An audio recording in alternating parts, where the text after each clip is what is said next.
वक्फ संशोधन बिल को लेकर विपक्ष और मुस्लिम पर्सनल लॉ बोर्ड के सुप्रीम कोर्ट में जाने के बयान पर मंत्री विश्वास कैलाश सारंग का बयान सामने आया।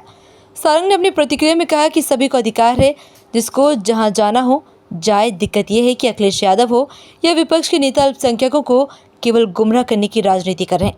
अखिलेश यादव और विपक्ष ने मुसलमानों को बरगला के राजनीति करने की कोशिश की है। भोपाल में जिस प्रकार से हजारों की संख्या में मुस्लिम भाइयों बहनों ने बिल और प्रधानमंत्री नरेंद्र मोदी ने समर्थन में अपनी भावनाएं प्रकट की, उससे ये स्पष्ट है कि अब तुष्टीकरण की राजनीति नहीं चलेगी। तो पानी का पानी सामने आया है। जिस प्रकार से लोकसभा में हमारे यशस्वी गृह मंत्री जी ने इस बिल के बारे में बताया, रिजू जी ने इस बिल के बारे में बताया, तो ये स्पष्ट हुआ है कि ये किसी कौम के खिलाफ नहीं है।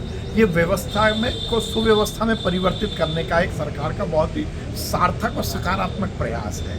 देखिए, मेरी संपत्ति, आपकी संपत्ति या किसी की भी संपत्ति का विवाद कोर्ट में जा सकता है, पर वक्फ का नहीं जाएगा। क्यों नहीं जाएगा? इस देश में लोकतंत्र में कार्यपालिका, विधानपालिका और न्यायपालिका सबके अधिकार भी हैं, कर्तव्य भी है, उनकी सीमाएं भी हैं। यदि न्यायपालिका को हम इस तरह से किसी एक तुष्टीकरण की राजनीति के लिए अलग कर देंगे तो ये ठीक नहीं है। और ये कल तो सामने भी आया, 10,000 मुसलमान भाइयों ने ही तो कोर्ट में, उनके ट्रिब्यूनल में केस लगाए थे जिनके साथ अन्याय हो रहा है। तो ये मुसलमानों के खिलाफ कहाँ हुआ?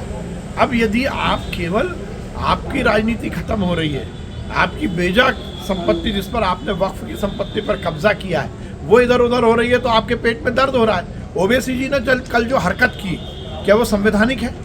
क्या उनको लोकतंत्र के शुभ और पवित्र मंदिर में बैठने का अधिकार है?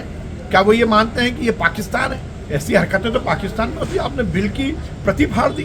अरे ये देश कायदे से चलेगा, कानून से चलेगा, व्यवस्थाओं से चलेगा, परंपराओं से चलेगा।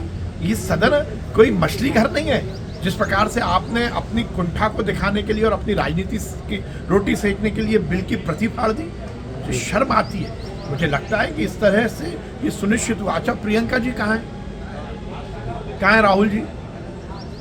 ये भी देखिए, अब उनको नहीं दिख रहा कि संविधान की धज्जियां उड़ाई जा रही हैं। देखिए, ये बिल के बाद ये सुनिश्चित हुआ है कि भारतीय जनता पार्टी के मुसलमान के विरोध की बात नहीं कर, गरीब मुसलमान को हम संरक्षण देने की ही बात कर रहे हैं।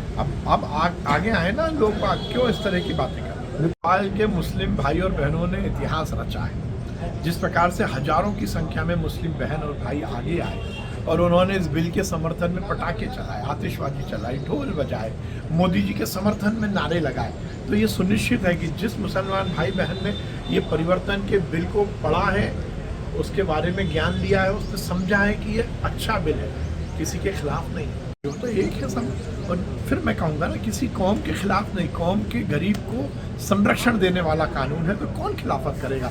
जो खिलाफत कर रहा है वो तुष्टीकरण की राजनीति को